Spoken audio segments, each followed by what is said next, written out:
My friends, hello. So today let's talk about active listening. Well, I was an undergraduate student.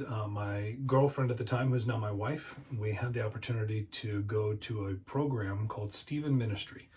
It was through the church that we go to and still go to today, where it was a campus ministry focused specifically on college students.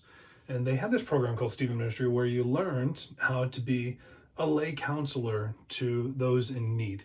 So, as college students in particular, our focus was on helping people who may be going through like a bad breakup or missing parents, or if a loved one passed away, really being there to be the support system for this person. And they were for people within the congregation, and sometimes even people out of the congregation would come, and we had the opportunity to serve these people. As we went through the program, what we learned was really a lot of really neat things, but one in particular was about active listening. Active listening, as you may be fully aware, is really about just being present with another person. To listen rather than hear and respond. To affirm rather than to say, oh, me too. So when you're in this conversation with them, you don't have your phone going bzz, bzz, or blinking every time a tweet or a new like or a news alert comes through. You put your stuff away so that that's not going to distract you. Turn the TV off, you turn the radio off, whatever it may be, and you're truly present with that person, where you listen to what they're talking about. And as you're doing this, you just affirm them. Wow. Wow. Ooh. And you're just with them, right? You don't need to say anything else. Just prompting them along and acknowledging that what you're hearing, what they say with your little remarks, right? To just affirm that things are happening, that you're listening. And you just let them talk. You let them work through what they're working through.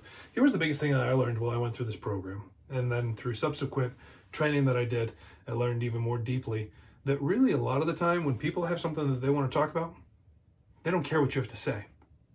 And your ideas for how you would solve the problem, while they may be helpful if they ask for that information, most of the time people don't need or want it.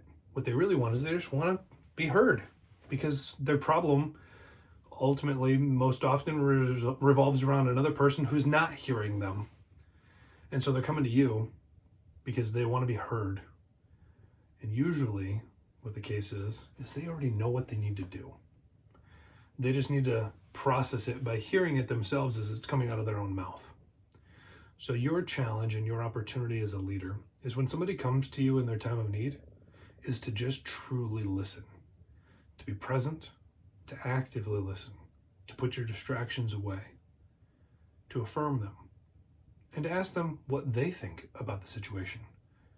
Here's the trick that I use. I ask people, if you knew what the answer was, what would you tell yourself to do right now? They'll tell you what the answer is that they need to do. So next time you're working with somebody, be present, actively listen. And what they're going to believe and find is that you are the kind of champion and friend that they need.